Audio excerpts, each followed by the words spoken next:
मतलब देखो, मैं आपको इतनी बात सीधी सीधी बता दूं कि मैं टीम इंडिया का बहुत बड़ा फैन हूं। तो ऐसे में जब वर्ल्ड कप खेलने के लिए टीम इंडिया जाएगी तो उनको सपोर्ट तो मैं बिल्कुल 100% करूंगा।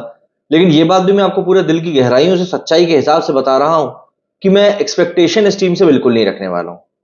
क्योंकि देखो, जिस तरह की परफॉर्मेंस प्लेयर की निकलकर सामने आ रही है ना, इन परफॉर्मेंस को देखकर ना, अगर मैं एक्सपेक्टेशन जीरो ही रखूं ना तो ही अच्छा है। अगर जीत गए या जीतने की कंडीशन में पहुंचे ये लोग वर्ल्ड कप में तो वेल एंड गुड, बहुत अच्छी बात है। लेकिन अगर कम से कम ये हार गए तो जो हाल 2023 में 50 ओवर के वर्ल्ड कप को देखकर हुआ था, कम से कम वो हाल नहीं होगा। और फिर 50 ओवर के वर्ल्ड कप में तो ये लोग खेले भी बेहतरीन थे, पर T20 वर्ल्ड कप के पहले जिस तरह की परफॉर्मेंस आईपीएल से निकल कर आ रही है, यार मतलब समझ में नहीं आ रहा है कि मैं क्या बताऊं आपको। तीन बैट्समैनों की अगर मैं यहां पर बात करूं तो मैच हुआ अभी कोलकाता और मुंबई के बीच में। कोलकाता ने यह मैच बहुत ही बढ़िया तरीके से जीत लिया। लेकिन सबसे बड़ी बात जो यहां पर रही वो ये कि रोहित शर्मा जो कि कप्तान है T20 वर्ल्ड कप वाली टीम के, सूर्य कुमार यादव जो कि मिडिल ऑर्डर का आधार है, और हार्दिक पांड्या जो कि एज एन ऑलराउंडर खेलने वाले हैं, इन तीनों ही खिलाड़ियों का जो परफॉर्मेंस रहा, मतलब मैं उनके बारे में क्या बोलूं यार। इनकी परफॉर्मेंस देखकर ही सर चकरा रहा है। वहां वो शिवम दुबे बैठे हुए हैं, वो भी रन नहीं बना रहे हैं। यशस्वी जायसवाल बैठे हुए हैं, वो भी स्ट्रगल कर रहे हैं। समझ में नहीं आ रहा है कि आखिर ये मतलब क्या चलने क्या वाला है। और जो बंदा परफॉर्म कर रहा है, संजू सैमसन जो परफॉर्म कर रहा है, उसका टीम में खेलना ही पक्का नहीं है। तो ऐसे में डाउटफुल सिचुएशन तो क्रिएट होगी ही होगी। मतलब कोलकाता और एमआई के मैच में आप एक बहुत सिंपल से फैक्ट की तरफ देखो कि टीम जो है 158 का टारगेट चेज कर रही थी 16 ओवरों में, मतलब 10 का रन रेट चाहिए था। 5 ओवर का यहां पर मैंडेटरी पावर प्ले रखा गया था। 5 ओवर का पावर प्ले खत्म होते तक मुंबई का स्कोर कुछ 58-59 था, विकेट एक भी गिरा नहीं था। और उस पॉइंट से जाकर मुंबई अगर मैच हारती है तो फिर आप क्या कहोगे उस चीज को लेकर। मतलब किसी का भी दिमाग में ये बात आएगी कि यार आखिर ये मतलब क्या किया इन लोगों ने खुद के साथ, क्या गलती हो गई या क्या इन लोगों की सोच थी इस चीज के पीछे, किसी को समझ में नहीं आ रहा है। आपका एक भी विकेट नहीं गिर रहा है पावर प्ले में, आप ऑलमोस्ट 12 के रन रेट से आप रन बना रहे हो, और उसके बाद में आप जाते हो और 150 160 का स्कोर जो है आप चेज नहीं कर पाते हो। यहां पर दरअसल सवाल जो है, हम इस वीडियो में मुख्यतः बात तीन ही बैट्समैन को लेकर करने वाले हैं, सूर्य कुमार यादव, रोहित शर्मा और हार्दिक पांड्या के बारे में।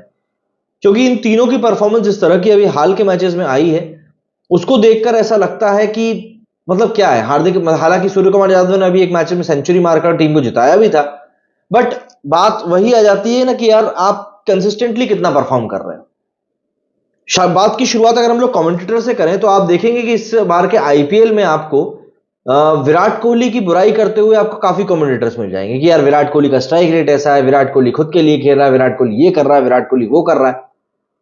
लेकिन मैंने यहां पर किसी को भी हार्दिक पांड्या की आलोचना करते या फिर रोहित शर्मा की आलोचना करते हुए नहीं देखा। देखो, रोहित हार्दिक पांड्या का तो नहीं, लेकिन रोहित शर्मा का तो मैं अच्छा खासा फैन हूं।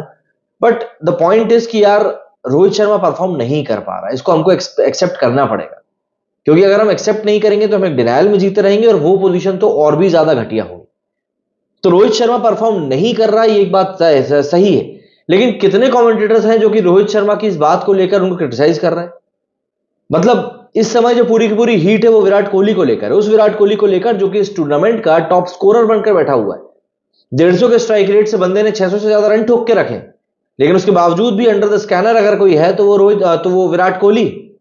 वहीं दूसरी तरफ अगर हम लोग रोहित शर्मा की बात करें तो रोहित शर्मा की परफॉर्मेंस, कल के मैच में 19 रन बनाए और वो भी एक स्ट्रगलिंग 19 रन थे। मतलब उन 19 रनों को देखकर तो किसी को भी लगेगा कि यार रोहित शर्मा को क्या ही हो रहा है। 24 बॉलों में 19 रन बनाए, एक चौका मारा, एक छक्का मारा, और वो छक्का भी कैसे गया था सबने देखा ही था, है। 24 बॉलों में 19 रन, आपका स्ट्राइक रेट 80 का भी नहीं रहा, पूरे मैच में स्ट्रगल करी। और सबसे ज्यादा दिल दुखाने वाली बात तो ये रही कि जब इन्होंने वरुण चक्रवर्ती के सामने रिवर्स शॉट खेलना शुरू किए, तब वाकई में ना मतलब फट जा रही थी यार कि ये बंदा कर क्या रहा है। क्योंकि वो रिवर्स शॉट खेलते समय भी बंदा ना बिल्कुल भी कन्विंसिंग नहीं लग रहा था। ऐसा नहीं लग रहा था देख के कि यार रोहित शर्मा फुल कंट्रोल में ये शॉट मार रहा है। दिख रहा था बंदा की अलग ही स्ट्रगल कर रहा है, और उसके बाद में फिर वैसे शॉट। मतलब रोहित शर्मा की अगर हम लोग पिछले कुछ परफॉर्मेंस देखें तो कल के मैच में उन्होंने 19 रन बनाए, उसके पहले 4, उसके पहले 11, उसके पहले 4, उसके पहले 8। मतलब कुछ ऐसी ही परफॉर्मेंसेस निकलकर सामने आ रही हैं। हालांकि इस आईपीएल में बंदे ने एक सेंचुरी भी मारी है, बट मैंने देखा है आईपीएल में आप किसी को भी एक या दो मैचेस से आंक नहीं सकते, और यही चीज समय भी चल रही है। लेकिन ऐसा नहीं है कि मतलब कप्तानी मिल जाने से हार्दिक पांड्या की परफॉर्मेंस बहुत ज्यादा सुधर गई, क्योंकि हार्दिक पांड्या भी मतलब बहुत बेहतरीन परफॉर्म कर रहा है। कल के मैच में बंदे ने 3 ओवर डाले और 30 से भी ज्यादा रन दिए, कुछ 10.7 की इकोनॉमी से पिटे हैं। बैटिंग करने के लिए आए तो भैया मतलब पूरी तरह से फेल होगा, रन बना ही नहीं पाएगी। तो ऐसे में अगर आप एक ऑलराउंडर की हैसियत से खेलने के लिए आगे जा रहे हो, मतलब 2 रन इन्होंने बनाए हैं और ओवर डाल के 3 ओवर में 32 रन दिए।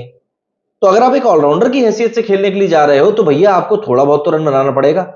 और हार्दिक पांड्या के साथ में मुझे सबसे बड़ा इशू ये लगता है कि हार्दिक पांड्या मैच जिताऊ पारी तो खेल ही नहीं रहे, टिकना तो दूर की बात है। और हार्दिक पांड्या के पास में 3 करीब करीब मौके ऐसे आए इस बार के आईपीएल में जब वो ऐसे टाइम पर बैटिंग करने के लिए आए कि वो टीम को जिता सकते थे, बट कुछ हो नहीं पाया। बंदे के बैट पर बॉल ही नहीं आती है तो पड़ती नहीं है, पड़ती है तो सामने वाले फील्डर के हाथ में चली जाती। कल के मैच में कुछ 30-32 बॉलों में 68 रन चाहिए थे जब हार्दिक पांड्या आए, और उसके बावजूद भी बंदे ने बिल्कुल भी इंटेंट ही नहीं दिखाया, बस घुमा दिया, आउट हो गए और चले गए। मतलब एमआई के लिए मुझे लगता है अभी तक का सबसे महंगा ट्रेड वाकई में हार्दिक पांड्या का ही साबित हो रहा है। ना तो हार्दिक पांड्या को मुंबई की कप्तानी रास आ रही है और ना ही मुंबई को हार्दिक पांड्या को वापस लाना रास आ रहा है। इतना बुरा तो मतलब मैं क्या ही बताऊं, बुमराह के बिना ये लोग इससे अच्छा खेल रहे थे। रोहित शर्मा को आप एज एन इंपैक्ट प्लेयर खिला रहे हो, बहुत बढ़िया स्ट्रेटेजी आपकी, बिल्कुल माना जा सकता है इस चीज को। लेकिन फिर ऑन द फील्ड आप उस चीज को करके भी तो दिखाओ ना कि नहीं यार आप कुछ ढंग का कर रहे हो। बिना रोहित शर्मा के आपकी टीम मैदान के ऊपर ऐसे लगती है जैसे मिमिया रही है। तो ऐसे तो चीजें मतलब सिर्फ और सिर्फ बद से बदतर ही होंगी, सुधरेंगी तो नहीं। वहीं अगर बात करें सूर्य कुमार यादव की, तो सूर्य कुमार यादव ने भले ही सेंचुरी मारी हो, भले ही टीम को मैच जिताया हो, लेकिन सूर्य कुमार यादव भी कंसिस्टेंट तो नहीं रहे। पिछले इस मैच में इन्होंने 11 रन बनाए। पिछले मैच को इन्होंने बिल्कुल सनराइजर्स के खिलाफ जो हुआ था वो शतक मार कर टीम को जिताया था। उसके पहले एक 50 मारी थी केकेआर के अगेंस्ट, लेकिन उसके पहले 10-26 ऐसे रन बनाए थे। तो सूर्य कुमार यादव जो है वो खुद भी इतने ज्यादा कंसिस्टेंट दिखाई दिए नहीं इस बार के मौजूदा आईपीएल में। एंड अगर हम इंडियन टीम की बात करें तो बंदा सबसे ज्यादा डिमांडिंग प्लेयर है टीम इंडिया के लिए। मतलब टीम इंडिया बहुत ज्यादा हेवीली डिपेंड करने वाली सूर्य कुमार यादव के ऊपर। तो ऐसे में चिंता के बादल तो भैया बढ़ेंगे ही बढ़ेंगे। और फिर दूसरी टीमों से हम जैसे बोलते ही हूं मैं, जायसवाल की आप बैटिंग देख लो, अभी ऐसी ही चल रही है। पंत की आप बैटिंग देख लो, कुछ मतलब ठीक है। संजू सैमसन जो बहुत बढ़िया फॉर्म में चल रहा है, उसका टीम में खेलना पक्का नहीं है। शिवम दुबे जब से टीम का मतलब बताई गई है कि टीम की अनाउंसमेंट हुई है कि भैया शिवम दुबे टीम में है, तब से बंदे का बल्ले ही चलना बंद हो गया है। जसप्रीत बुमराह हालांकि जिनको जो काम है वो बिल्कुल कर रहे हैं, बखूबी कर रहे हैं, और बॉलिंग डिपार्टमेंट में सिर्फ वही काम करते हुए दिखाई दे रहे हैं। और कुलदीप यादव भी थोड़े बहुत दिखाई दे रहे हैं, बट जसप्रीत बुमराह बढ़िया तरीके से खेल रहे हैं। पर्पल कैप भी बंदे के पास आ गई। बट बैटिंग का क्या, वो इंडियन टीम जो हमेशा से ही अपनी बैटिंग के लिए जानी जाती है, उस बैटिंग टीम में फिलहाल की कंडीशन में अगर हम देखें तो जो प्लेयर्स मौजूद हैं उनमें विराट कोहली को छोड़कर तो मुझे कोई भी बैट्समैन ढंग से खेलते हुए नहीं दिख रहा। मतलब आप बीच के ओवर्स में स्लो बैटिंग भी कर रहे हो, आप स्ट्राइक रेट भी मेंटेन नहीं कर रहे हो, लेकिन सिर्फ इसीलिए कि आप विराट कोहली नहीं हो, आपको कोई कुछ बोल ही नहीं रहा है। जो चीजें चल रही हो चल रही हैं, कॉमेडिएटर्स को कोई दिक्कत ही नहीं है आपसे। रोहित शर्मा को वाकई में इस चीज को समझना पड़ेगा, और टीम इंडिया का जब वर्ल्ड कप कैंपेन शुरू होगा तब इस बारे में गंभीरता से सोचना पड़ेगा कि यार ये चीजें आखिर कैसे कोप अप होंगी। मेरे स्टूडियो फिलहाल इतना ही। जय हिंद, जय भारत।